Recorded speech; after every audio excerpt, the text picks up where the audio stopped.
Shalom Bapak Ibu Saudara yang kasih Tuhan. Waktu berlalu begitu cepat. Tanpa terasa sudah 3 bulan kita beraktivitas dari rumah, belajar dari rumah, bekerja dari rumah. Di episode ketiga ini saya akan berbicara tentang dalam Tuhan ada pengharapan. Ada sebuah video yang memperlihatkan seorang ibu yang tinggal di Nusa Tenggara Timur menolak bantuan sembako dari pemerintahan pusat. Dan ini menjadi heboh di dunia medsos. Ibu ini berkata, saya harus usaha sendiri. Tuhan sudah kasih saya 10 jari untuk usaha. Dan saya masih kuat untuk cari makan sendiri. Wow, luar biasa ibu ini. Karena dia percaya di dalam Tuhan ada pengharapan. Dan Tuhan tidak pernah meninggalkan orang yang berharap kepadanya. Di dalam 2 Raja-Raja 7 ayat 1-20. Pada masa itu kota Samaria diasingkan dan dikepung oleh tentara-tentara Aram.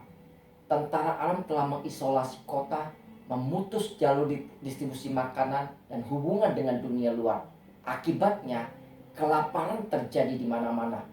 Kematian mengancam semua orang, baik yang kaya maupun yang miskin. Di dalam 2 Raja-Raja 7 ayat pertama, Nabi Elisa bernubuat. Dikatakan, besok kira-kira waktu ini sesukat tepung yang terbaik akan berharga sesikal, dan 2 sukat jelai akan berharga sesikal di pintu gerbang Samaria. Salah seorang perwira raja ketika dia mendengar nubuatan Elisa, dia mencemooh dan dia tidak percaya. Elisa berkata, sesungguhnya engkau akan melihat dengan matamu sendiri, tetapi tidak akan makan apa-apa daripadanya. Di situ ada 4 orang yang sakit kusta yang tidak mendengar nubuatan Elisa karena mereka tinggal di luar pintu gerbang. Yang mereka tahu hanyalah bencana kelaparan.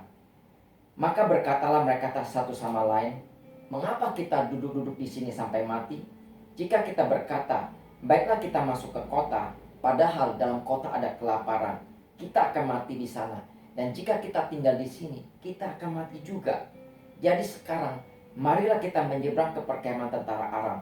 Jika mereka membiarkan kita hidup, kita akan hidup. Jika mereka mematikan kita, kita akan mati. Dalam situasi yang tidak ada pengharapan, mereka mengambil tindakan berani. Mereka masuk ke perkemahan tentara Aram.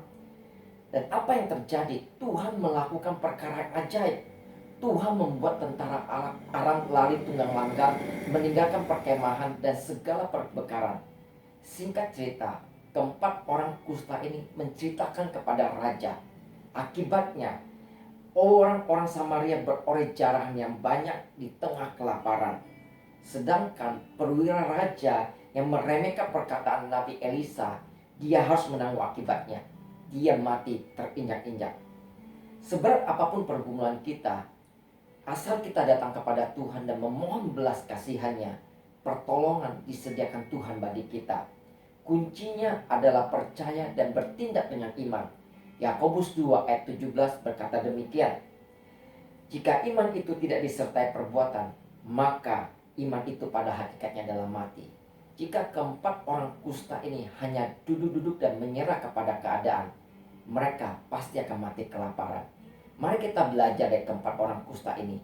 Mereka percaya bahwa di dalam Tuhan ada pengharapan. Selama jantung kita masih berdetak, kita akan menghadapi masalah demi masalah. Tapi kita bersyukur kita melayani Tuhan yang sanggup memecahkan setiap masalah yang kita hadapi dan memberikan kita jalan keluar. Saya akan tutup dengan satu ayat di dalam Amsal 23 ayat 17-18. Janganlah hatimu iri kepada orang-orang berdosa, tetapi takutlah akan Tuhan senantiasa, karena masa depan sungguh ada dan harapanmu tidak akan hilang. Mari kita berdoa. Tuhan Yesus, kami bersyukur kepadamu ketika kami menghadapi situasi yang sulit. Jangan biarkan kami kehilangan iman. Biarlah mata kami senantiasa tertuju kepadamu, karena pertolongan kami datangnya daripadamu. Tuhan, kuatkan kami ketika kami lemah. Tuhan, sembuhkan kami ketika kami sakit. Tuhan, berikan kami kekuatan ketika kami mengalami beban berat. Mampukan kami untuk melewatinya. Terima kasih Tuhan, kami bersyukur, kami serahkan hidup kami ke dalam tangan kuasa-Mu. Terima kasih, terpujilah Engkau dalam nama Tuhan Yesus. Amin. Bapak Ibu Saudara dikasih Tuhan, sampai jumpa kembali di dalam acara MRT mengatasi rasa takut. Tuhan Yesus memberkati.